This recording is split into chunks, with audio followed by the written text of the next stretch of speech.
بسم اللہ الرحمن الرحیم۔ السلام علیکم۔ ایک ایسا پرندہ جس کو لوگ منحوس سمجھتے ہیں، اس پرندے کو لوگ الو کے نام سے جانتے ہیں۔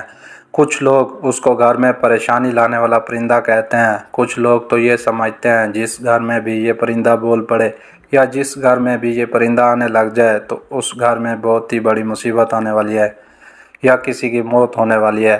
یہ پرندہ ہمیشہ ویرانوں میں ہی رہتا ہے۔ آخرکار یہ پرندہ کیوں سب سے چھپ کر ویرانوں میں رہتا ہے؟ اس پرندے کے متعلق میں آپ کے ساتھ معلومات سے بھرپور ویڈیو شیئر کر رہا ہوں، لہٰذا اس ویڈیو کو آخر تک ضرور دیکھیے گا۔ اور آپ لوگوں نے اس پرندے کو اپنی زندگی میں کبھی نہ کبھی تو ضرور دیکھا ہوگا۔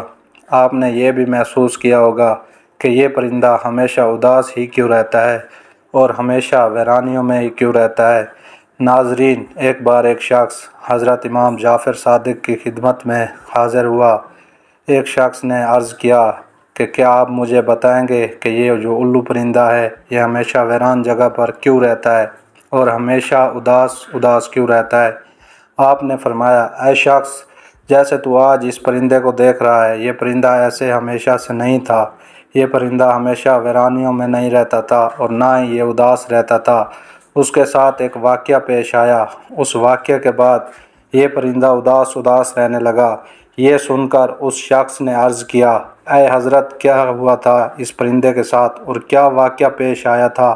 حضرت امام جعفر صادق نے فرمایا، اے شخص، یہ الو نام کا پرندہ پیارے نبی سرکار دو عالم سے محبت کرنے والا ہے اور پیارے نبی محمد صلی اللہ علیہ وسلم کی آل سے محبت کرنے والا ہے۔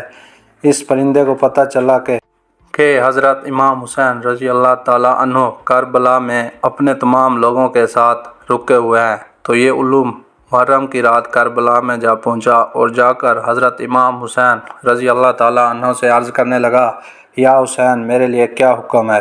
تو امام حسین علیہ السلام نے فرمایا، اے پرندے، تو یہاں سے چلا جا، کیونکہ کل نبی محمد صلی اللہ علیہ وسلم کی آل کے ساتھ جو کچھ بھی ہونے والا ہے وہ تم نہیں دیکھ پاؤ گے۔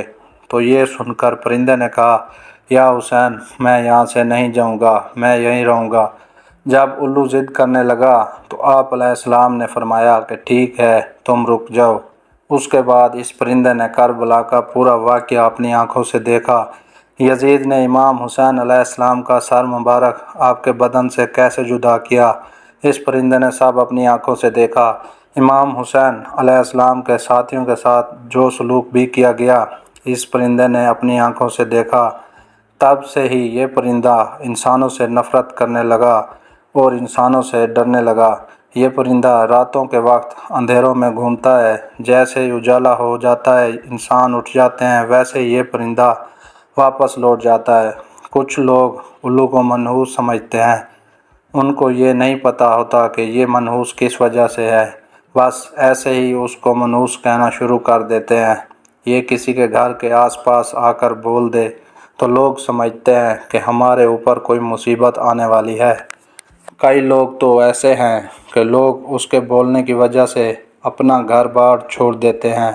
الو کو منحوس سمجھنا ایک جاہلانہ سوچ ہے۔ یہ بیچارہ پرندہ تو کبھی کبھی بولتا ہے، یہ بیچارہ تو انسانوں سے ڈرتا ہے، اس کو کہیں بھی انسان نظر آ جائے تو فوراً اٹھ جاتا ہے۔ تو یہ پرندہ کسی کا کیا بگاڑے گا؟ آپ کو یہ جان کر حیرانی ہوگی کہ دنیا میں 205 اقسام کے الو پائے جاتے ہیں، لیکن ان کی پوری قوم کو دو خاص قبیلوں میں بانٹا گیا ہے، ایک برہان الو اور دوسرا عام الو۔ آپ کو یاد رہے کہ چوہے، کیڑے مکوڑے وغیرہ انسانوں کے دشمن ہوتے ہیں اور ان کے کھیتوں کے دشمن ہوتے ہیں، لیکن الو ان کو اپنی خوراک بنا کر کروڑوں کا اناج بچاتا ہے اور لوگوں کی مالی مدد کرتا ہے، اسی لیے الو انسانوں کا دوست کہلاتا ہے۔ عام طور پر ان کی عمر لگ بھگ 12 سال ہے۔ الو اپنا گھونسلہ پیڑوں کی چھاؤں میں بناتا ہے یا اپنا گھونسلہ ویران جگہ پر بناتا ہے یا کسی کنویں میں ویران جگہ پر بناتا ہے۔ آپ کو بتاتا جاؤں کہ دیگر باتوں کے علاوہ بھی انسانوں کو مخاطب کرتے ہوئے ایک غلط بات یہ بھی بولی جاتی ہے کہ الو کی طرح دیکھ رہے ہو، لیکن الو بیچارہ تو اپنی آنکھوں سے معذور ہے، وہ تو صرف سیدھا ہی دیکھ سکتا ہے، وہ ہم انسانوں کی طرح اپنے نظریں نہیں گھما سکتا، وہ اپنی صرف گردن گھما سکتا ہے۔